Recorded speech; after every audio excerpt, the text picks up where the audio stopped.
বস্ত্র বিতরণ, আমি খুব খুশি হয়েছি। ওকে অনেকদিন চিনি পেশাগত কারণে, তার ব্যবহার, তার আচার আচরণ তাকে এই পর্যন্ত এনেছে। এখানে এসে সে ক্ষান্ত নয়। আমি আশা করি সে অনেক দূর এগিয়ে যাবে। সকলের রাশেদ বাবুর জন্য দোয়া করবেন। আমি রাশেদ বাবুর জন্য সকলের কাছে দোয়া চাইলাম।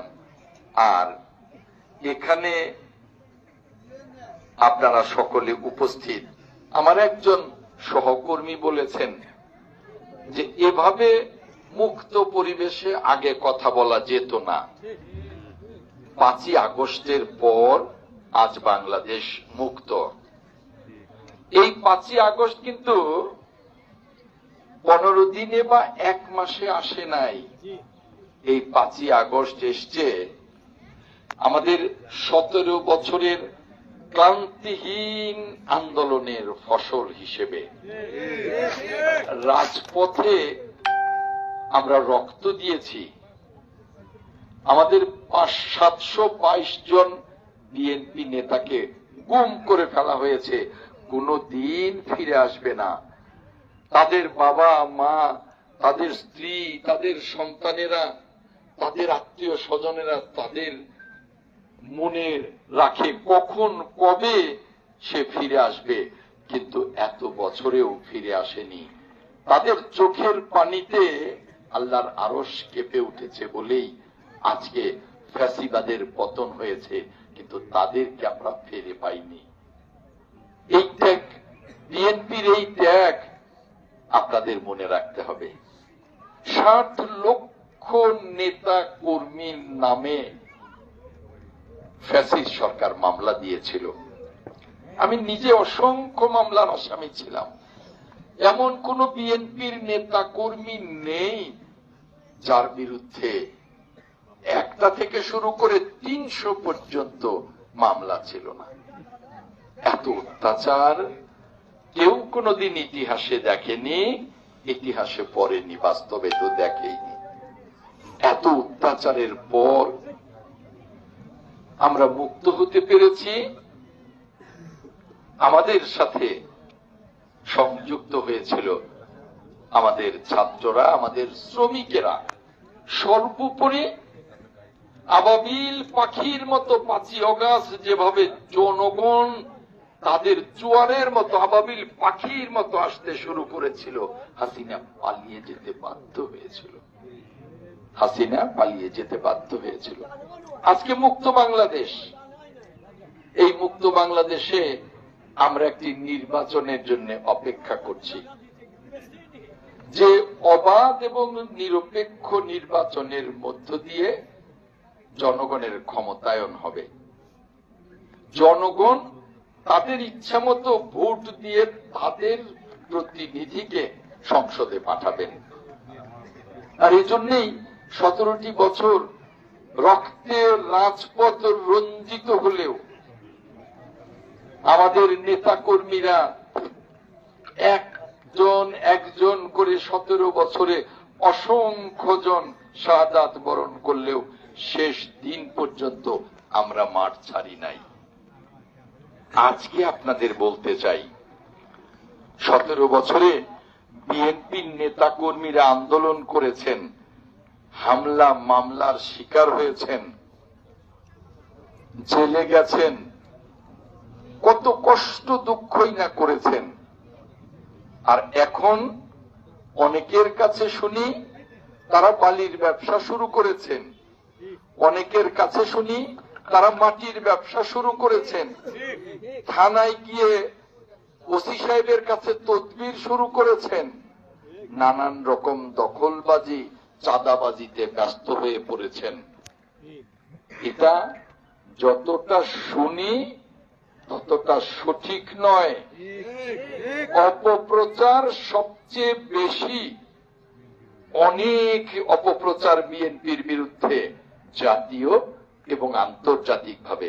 কিভাবে আগামী নির্বাচনে বিএনপিকে কোণঠাসা করা যায় সেজন্য একটি ঘটনা ঘটলে 10টি ঘটনার মতো অপপ্রচার করা হয়। এই অপপ্রচারে বিএনপির নেতা কর্মীরাও কিন্তু এখন কোণঠাসা হয়ে পড়েছে। আর এই অপপ্রচারের সুযোগটি কে করে দিয়েছে? আমার বিএনপির নেতা কর্মীরাই। কেন একটি ঘটনাই ঘটাবেন? ওই একটি ঘটনাতে 100 ঘটনার মতো অপপ্রচারে জন্ম দিল। এই একটি ঘটনার জন্য কে দায়ী? আপনি, যিনি ঘটিয়েছেন। তাই এখানে যারা বিএনপির নেতা কর্মী উপস্থিত আছেন, আপনাদেরকে অনুরোধ করব, আপনাদেরকে পরামর্শ দেব, আপনাদেরকে হুঁশিয়ারি উচ্চারণ করব, কেউ কোনো বিচার সালিশে যাবেন না। কারণ আপনি যত ন্যায় বিচারক হন, একজনের বিপক্ষে তো যাবেই, যাবে না? বিচার কি দুজনের পক্ষে যায়? তাহলে উনি তো আপনার শত্রু হয়ে গেলেন। অতএব কোন বিচার সালিশে যাবেন না। ওটার জন্য ইউএনও সাহেব ওসি সাহেবের কাছে পাঠিয়ে দেবেন। কেউ কোনো দখলবাজিতে যাবেন না, কেউ মাটির ব্যবসা বালির ব্যবসায় যাবেন না। বুঝতে পারছেন না কিভাবে আপনাদেরকে কোণঠাসা করবার জন্য নতুন করে মাটি ফুঁড়ে গজিয়ে উঠছে, যাদেরকে আমরা এতদিন গত 40 বছর ছায়া দিয়ে রেখেছি, চোখটাকে উল্টে দিয়েছে, চোখটাকে তারা উল্টে দিয়েছে। কাজেই আপনাদের মতো 10 জন বিএনপি নেতা কর্মীর জন্য বাকি 90 জন বিএনপি নেতা কর্মী কলঙ্কিত হবে। ওই 10 জন নেতা কর্মীকে হুঁশিয়ারি দিতে চাই, হয় খামোশ হয়ে যান, নইলে দল থেকে বের করেই শুধু দেব না, পুলিশের হাতে তুলে দেব। আর একটি কথা, আমাদের নেতা দেশনায়ক তারেক রহমান বারবার একটি কথা বলেন, আগামী নির্বাচন গত 50 বছরের মধ্যে সবচেয়ে কঠিন নির্বাচন হবে। কেন বলেন? কারণ তার ভেতরে, আমাদের নেতা তারেক রহমানের ভেতরে ভিশন আছে। তিনি জানেন যে ধেয়ে আসছে আপনার প্রতিপক্ষ, ধেয়ে আসছে। আজকে পত্র পত্রিকা খুলে বুঝতে পারছেন না, আজকেও পত্রিকায় এসছে যে নতুন রাজনৈতিক দলের জন্ম হচ্ছে, রাজনৈতিক ব্যবস্থার জন্ম হচ্ছে। অতএব সহজ মনে করবেন না আগামী নির্বাচন। যেখানে যাই সেখানেই দলাদলির কথা শুনি, ওটা বন্ধ করুন। যদি নির্বাচনে জিততে পারেন তাহলে সকলেই মূল্যায়িত হবেন, সকলেই সম্মানিত হবেন। এই দলাদলিতে গিয়ে নিজেদের পরাজয় নিশ্চিত করবেন না, তাহলে কিন্তু সকলেই আবার নির্যাতনের শিকারে পরিণত হবে। অতএব দলের শৃঙ্খলা কেউ ভঙ্গ করবেন না, দলের ঐক্য কেউ নষ্ট করবেন না, আর জনগণের পাশে থাকুন, জনগণের পাশে থাকুন। এখন থেকেই এই ইউনিয়ন বিএনপি, উপজেলা বিএনপি, পৌর বিএনপি 5 জনের টিম করুন। সন্ধ্যার পরেই বাড়ি বাড়ি যান, মা বোনদেরকে, মুরব্বীদেরকে, যুবক ভাইদেরকে বোঝান যে নির্বাচন আসছে, আপনারা শহীদ রাষ্ট্রপতি জিয়াউর রহমানের দল, দেশনেত্রী বেগম খালেদা জিয়ার দলের পতাকা তলে আসুন। ধানের শীষে ভোট দেওয়ার জন্য আপনাদেরকে দাওয়াত দিতে এসছি। মনে রাখবেন, আপনার আগে যেন কেউ ধানের শীষে ভোট দেওয়ার দাওয়াত দিতে না পারে। হয়তো অনেকেই এর মধ্যে আমাকে বলবেন, ভোটের তো খবরই নাই, এখনই যে দাওয়াত দিতে বলেন। বলি, কারণ আপনারা জানেন না, গিয়ে দেখবেন যে আপনার আগে অন্য কেউ চলে গেছে। অতএব এখন থেকেই ঘরে ঘরে যেতে হবে ধানের শীষে ভোট দেবার দাওয়াত দেওয়ার জন্য। কোনোভাবেই আগামী নির্বাচনকে নিয়ে অবহেলা করা যাবে না। যদি অবহেলা করেন তার পরিণতি কিন্তু আপনাদেরকেই ভোগ করতে হবে। অতএব দলকে সুশৃঙ্খল করেন, চাঁদাবাজি, দখলবাজি, বালু ব্যবসা, মাটি ব্যবসা এগুলো থেকে বিরত থাকুন সম্পূর্ণভাবে। কোন ধরনের এই থানার দালালি, ইউএনও অফিসের দালালি, অন্য কোন জায়গার দালালি, কোথাও এগুলোতে যাবেন না। আরে আমরা তো এরকম একটা পরিবেশে দাঁড়াতেই পারিনি। ঘরের ভেতরে নেতা কর্মীদের নিয়ে মিটিং করেছি, কোথা থেকে ফ্যাসিবাদের পুলিশ বাহিনী জেনে দৌড়িয়ে এসে আমাদেরকে গ্রেফতার করে নিয়ে গেছে। কি করছি আমরা? নাকি নাশকতার জন্য ষড়যন্ত্র করছি। সেই ষড়যন্ত্র, সেই নির্যাতন থেকে তো ভালো আছেন, তাই না? এখনো যদি শেখ হাসিনা থাকতো প্রত্যেকের পালিয়ে থাকতে হতো না? তাহলে তো এখন তো মুক্ত ভাবে আছেন, এটুকু অন্তত খুশি হন। আগামী দিনে আমরা নতুন বাংলাদেশ গড়ার লক্ষ্যে একজন পুলিশ অফিসারের কাছে এত চমৎকার চমৎকার খুশি কথা শুনলাম, এত খুশি হন। দরকার নেই তো আপনার এই দখলবাজি, চাঁদাবাজি, বালি ব্যবসা, ইটের ব্যবসা, অমুক ব্যবসা, এগুলোর দরকার নেই তো। ওই সালিশ করতে যাওয়ার দরকার নেই তো। এই জিনিসগুলো মনে রাখবেন।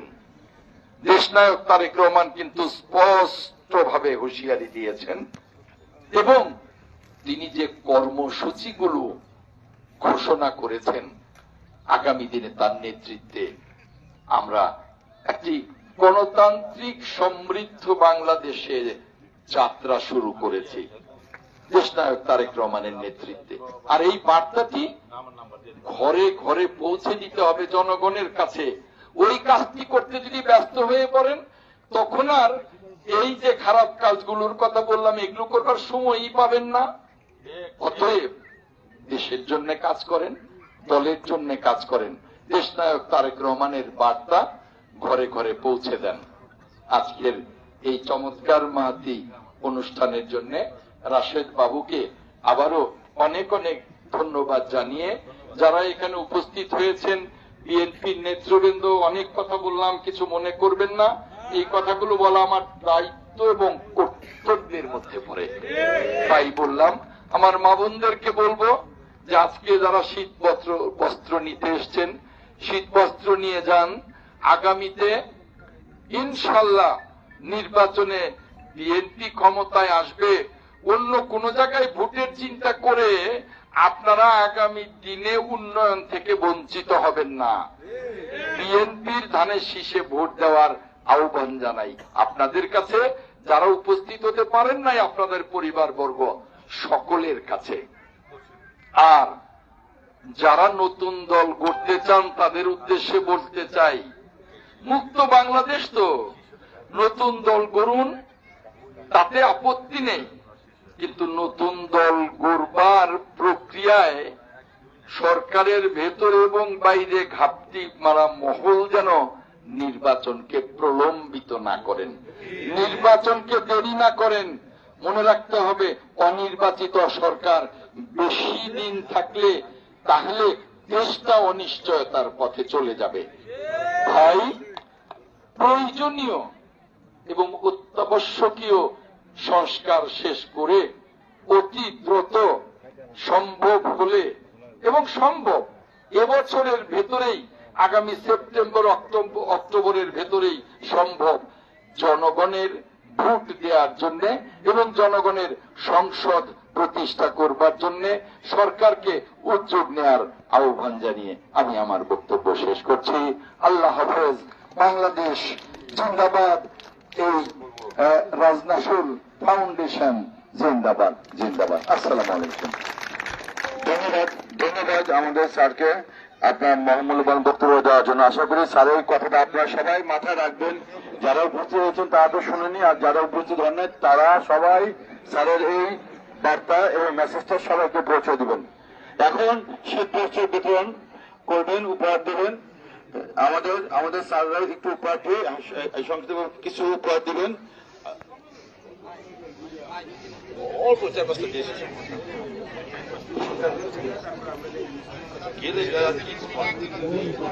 লিস্টের ওয়ার্ড নাম্বার বলে দাও।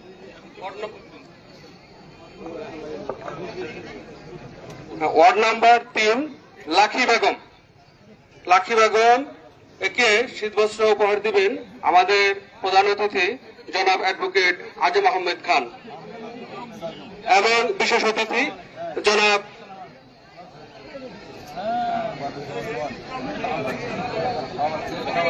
লাখি বেগম। লাখি বেগম, লাখি বেগম আসেন।